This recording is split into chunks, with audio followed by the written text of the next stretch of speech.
Hello everyone. My name is Thomas Sandel, and I'm a gastroenterologist and a hepatologist working at the University Hospital in Aarhus, Denmark. So, it's a small country of 6 million people. We're located on top of Germany, and we take care in our hospital, which you can see here on the right. We take care of all Wilson disease patients in Denmark. But it's only 6 million inhabitants, so we have a population of about 50 Wilson disease patients. So I'm very happy to be here today to talk about the use of copper PET in Wilson disease.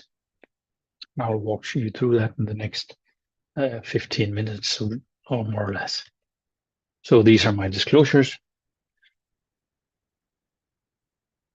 So what is PET or positron emission tomography? Well, in this technique or technology, we really use the radioactive or use different radioactive materials to trace what happens to different elements, and any radioactive material that will emit a positron, we can trace that. And it's used for multiple different things in medicine today, the most frequent one being actually sugar PET or glucose PET, which is used to detect different types of infections or cancers. But what we use, of course, is copper PET. We'll return to that. What happens is you inject or ingest a radioactive material.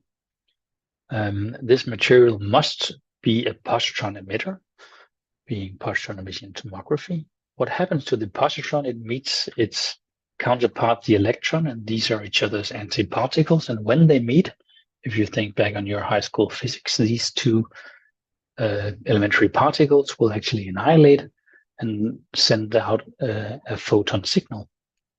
And that photon signal we can detect, and we can actually very precisely localize.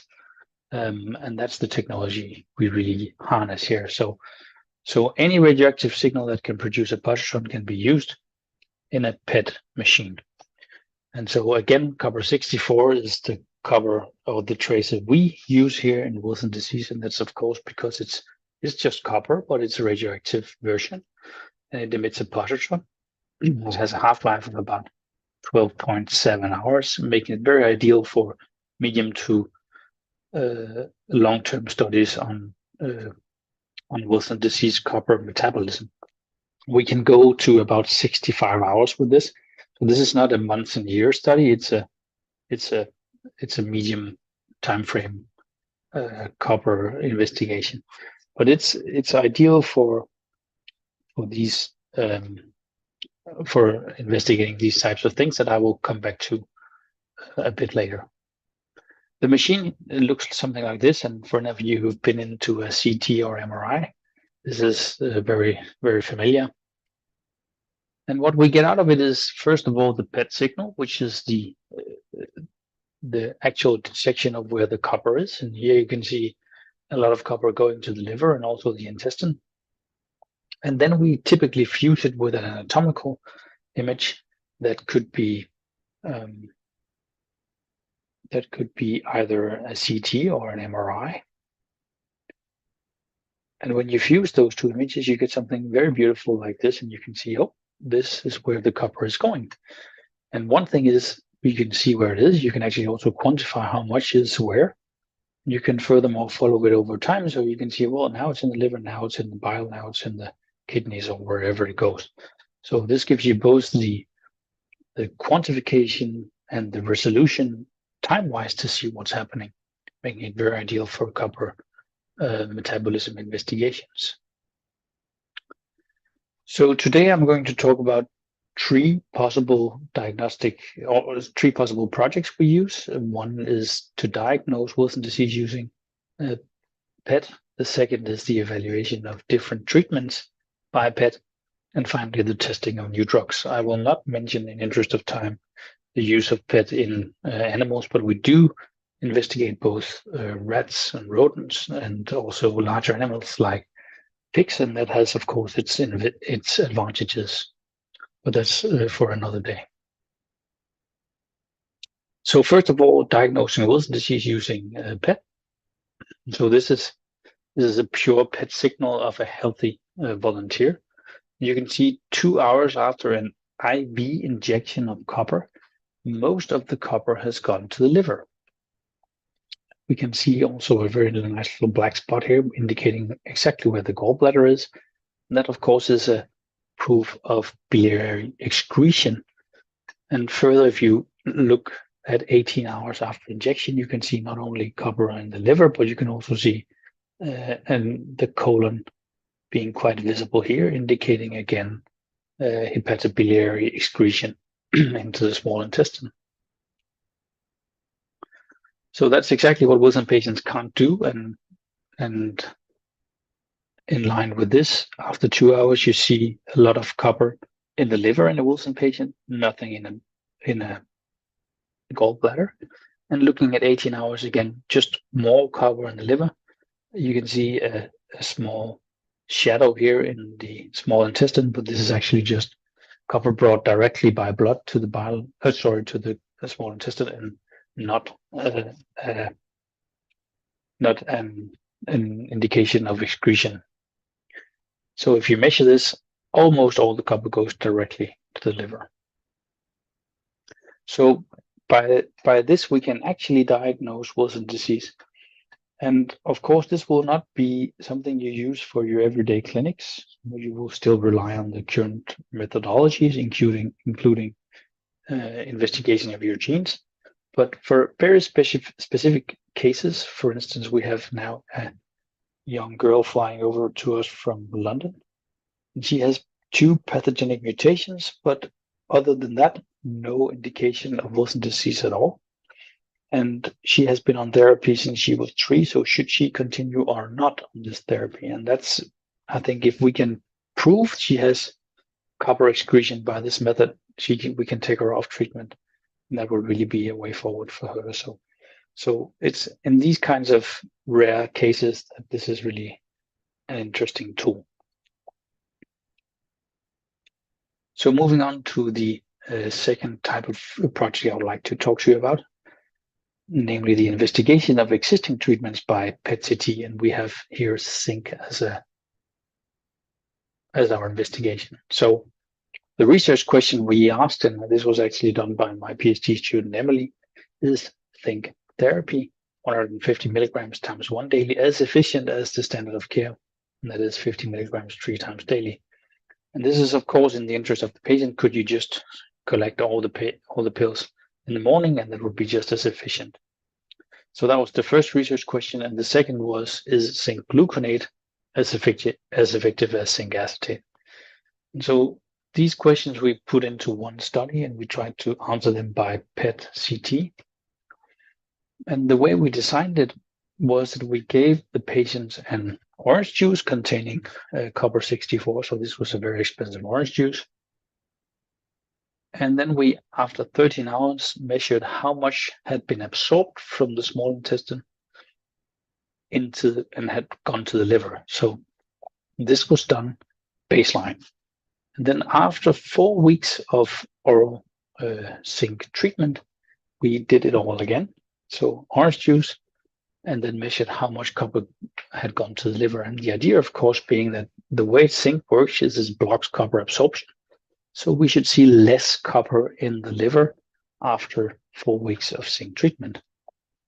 And for this study, we used healthy subjects because in Wilson disease, the copper absorption is not impaired. It's the excretion by ATP7B that's impaired. So we could either use Wilson or healthy subjects for the study. It really doesn't matter. So much easier for us to use healthy subjects. So we divided the study into these 4 groups: zinc acetate 50 milligrams 3 times daily, zinc acetate 150 milligrams 1 time daily, zinc gluconate 50 milligrams 3 times daily, or zinc gluconate 150 milligrams 1 times daily. And then we did a scan before and after 4 weeks of treatment. And let me guide your attention to this image on the right. This is a before and after PET image of the liver, and you can see a lot less copper here. You see that by the different colors, a lot less copper going to the liver after treatment. And we saw a median reduction of about 50% in the first 3 groups. The only one that really stood out as not as efficient was singluconate 1 times daily. But the other 3 groups had a very comparable and very comparable efficiency in reducing hepatic copper uptake. So on its own, this indicates that zinc acetate 3 times daily is just as efficient as zinc acetate 1 times daily, or as singluconate 3 times daily.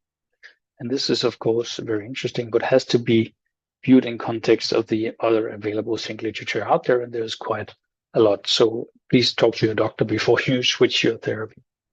What was also interesting for us was the quite variable effect we saw in the patients, some having very, very, very profound effect of zinc therapy and some not.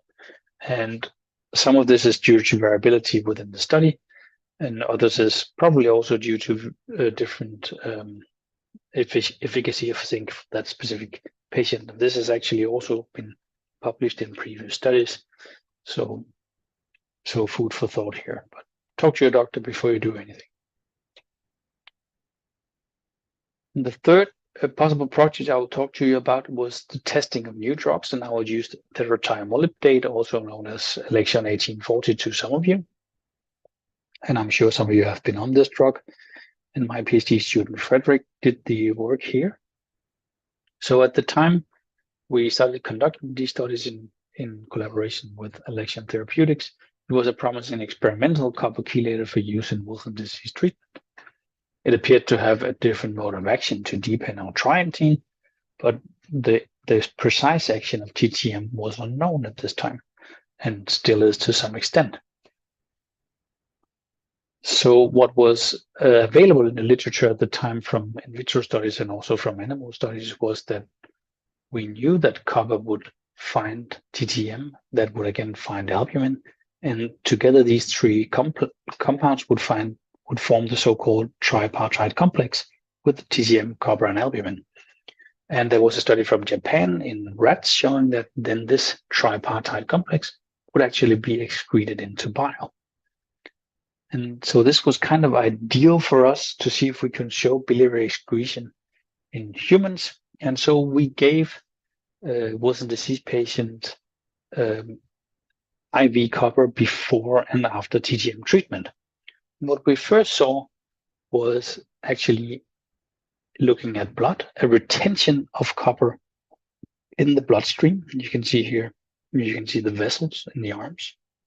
You can see the heart after treatment, and this is not visible before treatment. And this is the graph of what it looks like. So this fits completely with the idea of the tripartite complex. It's absorbed differently than copper alone. So just an indication that something has gone on very efficiently with the copper at this time. And then we really wanted to look at hepatobiliary excretion. And so what we saw here was a lot of copper in the liver, some in the kidneys, but to our surprise, we couldn't see anything in the gallbladder. And this was also the case for the small intestine and the colon. We could not see any sign of copper excretion by TTM in Wilson disease patients. And so this was a surprise to us. And what we then looked at was, what about copper absorption? Could TTM have an effect comparable to that of zinc, where it would bind copper in the small intestine? So we gave healthy volunteers TTM treatment and then gave them oral copper before and after, just like the design you saw before with the zinc patient or zinc study. And as you can see here, this was a very, very powerful copper signal before treatment, and the liver is then after TTM completely void of copper. And looking at it more quantitatively here, we can then confirm that TTM has a very, very powerful impact on hepatic copper absorption. And then secondarily, this is probably due to an impaired intestinal copper absorption. So we believe that this is one of the ways that TTM actually works. And that was, to us, of course, very interesting. So let me summarize for TTM. TTM did not increase hepatobiliary copper excretion as measured by copper-64 activity in the gallbladder. Copper was retained in the bloodstream after TTM treatment, and this was in line with our theories about the tripartite complex formation. It is unclear if and how the TTM copper complex leaves the body, but we can say that TTM strongly and significantly reduces hepatic copper-64 activity, indicating a very effective inhibition of copper uptake from the intestine. So in conclusion, ladies and gentlemen, I hope I have shown you that copper-64 PET is a very versatile tool in the investigation of Wilson disease. It sets new standards for drug investigation, and it can help aid in diagnosis and in drug development in Wilson disease. So thank you so much, and I'll be happy to take questions.